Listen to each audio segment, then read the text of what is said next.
कि baby Christians मेरे प्रचार को ना देखें क्योंकि उन्हें वचन की पहचान नहीं होती, इसलिए। दूसरा यह है अधूरे ज्ञान के सेवक भी ना देखें।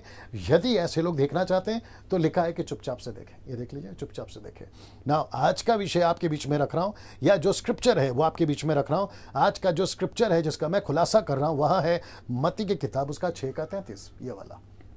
जी दोस्तों, मत्ती की किताब उसका 6:33, जो कि मैं वचन आपके बीच में रख रहा हूं, और वचन है यह।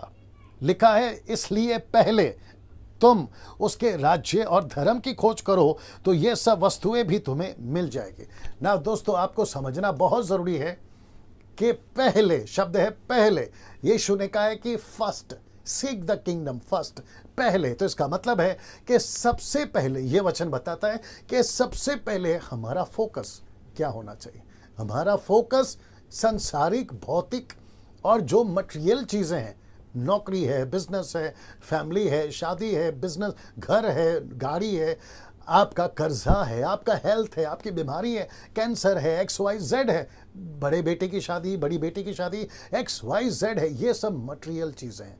यीशु कहता है कि इसकी नहीं, सबसे पहले उसके राज्य की खोज करो। तो इसका मतलब है दोस्तों कि जैसे ही मसीह कोई बनता है, जैसे ही कोई संसार से प्रभु में आता है, उसका सबसे पहला फोकस होना चाहिए उसका राज्य। उसका राज्य में क्या क्या कनेक्ट है मैं आपको जल्दी से बता देता हूं। खैर स्लाइड्स मैं नहीं बना रहा हूं क्योंकि काफी लंबा हो जाता है उसके चलते, बट आप समझ जाओगे। सबसे पहले है यीशु को जानना।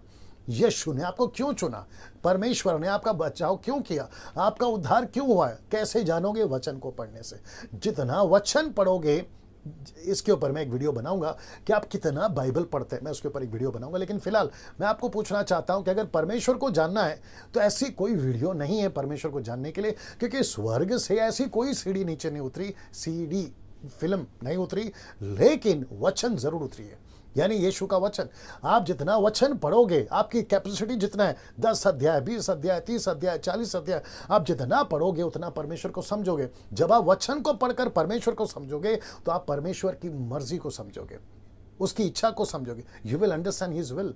और जैसे ही उसके विल, इच्छा को समझोगे, उसका राज्य समझ में आएगा। दिक्कत क्या हो रही है मैं आपको बताता हूं, फिर मैं उसके बाद समाप्त करूंगा। दिक्कत ये हो रही है कि हम जैसे ही चर्च में आते हैं, क्या पास्टर सिखाते हैं, चर्च के लोग क्या सिखाते हैं, लीडर क्या सिखाता है, सेल ग्रुप लीडर क्या सिखाता है, उसके चलते हम वो जो बेसिक और बुनियादी जो इंपॉर्टेंट चीज है, ये मत्ती 6:33, उसको भूल जाते हैं। फिर हम कहां चले जाते हैं?